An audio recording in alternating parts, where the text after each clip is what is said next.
मणिपुर में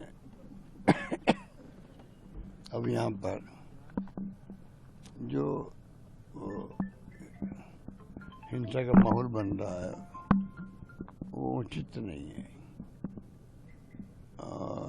सरकार home ministry को तो सब मालूम रहना चाहिए कि क्या क्या कारण है। पहले समय रहते हुए बातचीत कर ले तो कई समस्या का समाधान हो जाता है। अब 2.5 साल हो गए मणिपुर के अंदर। 2.5 साल किसे कहते हैं? कितना खून खराबा हुआ। अब इस तरह से बिगड़ गई कि प्रधानमंत्री मोदी जी अभी जाके आए वहाँ पर, उसके बाद में फिर हिंसा होने लग गई।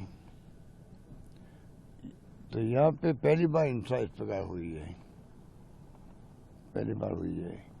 और ये एक्टिविस्ट बहुत लंबे अरसे से ये अपनी बात और वहाँ की मांगों को उठा रहे हैं और ये मोदी जी के बहुत बड़े समर्थक भी रहे हैं। ये अब अचानक क्या हुआ है कि ये इनको आप जो मुकदमे दायर किए इनके खिलाफ में, वो पहले कह रहे थे कि मेरे खिलाफ में मुकदमे दायर करेंगे, जेल में डालेंगे, और वास्तव में जेल में डाल ही दिया।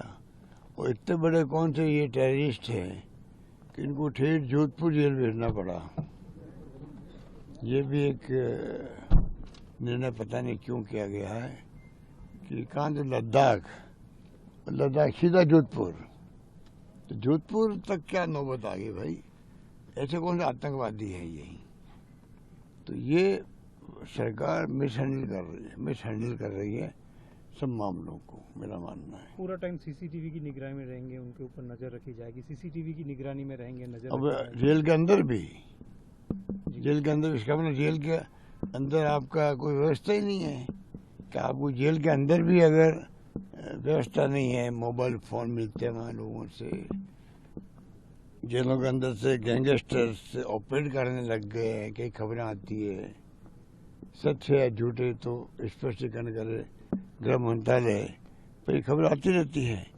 तो ये जो कुछ हो रहा है अच्छा नहीं हो रहा है।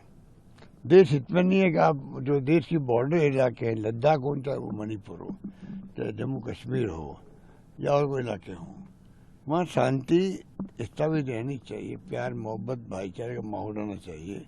वो हमारे देश हित के अंदर है। मेवाराम जी को पार्टी में शामिल किया, उसके बाद विरोध एक अलग तरीके से नजर आ रहा है। वो तो प्रोसेस जो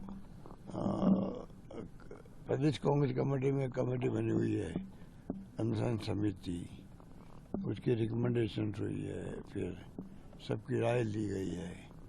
उसके बाद में ये कल परसों देखा मैंने, ये फैसला हुआ है। तो ये तो प्रदेश कांग्रेस कमेटी ने सोच समझ के फैसला किया होगा। कार्यकर्ताओं से क्या कहेंगे जो विरोध के लिए सड़कों पर उतरे हुए हैं? अब देखिए, मैं तो कार्यकर्ताओं को कल की बात नहीं कह रहा हूँ घटना की, वैसे ही कह रहा हूँ मैं पूरे लंबे अरसे से मैं बात कर रहा हूँ, अभी 2 साल से कह रहा हूँ कि 3 बातें हैं।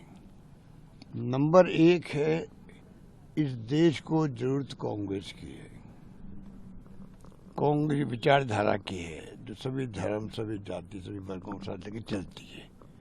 पूरे मुल्क को जरूरत कांग्रेस की विचारधारा की, कांग्रेस की है। और जब जरूरत है कांग्रेस की, तो कांग्रेस का मजबूत होना आवश्यक है, देश हित के अंदर है। नंबर 2, देश हित में कांग्रेस मजबूत बने, और मजबूत तो बनेगी तब जितने ही कार्यकर्ता, चाहे छोटे हो बड़े हो, नेता हो, बड़े पदों पर रहे हों, तमाम लोग अगर एकजुट होंगे तभी कांग्रेस मजबूत बनेगी। तमाम मतभेद भूल जाओ, एक दूसरे के नजदीक आओ, एक दूसरे को समझने की कोशिश करो और कांग्रेस पार्टी के संगठन को मजबूत करने का संकल्प लो और संकल्प पूरा करो। ये मेरा संदेश है तमाम कार्यकर्ताओं को प्रदेश का।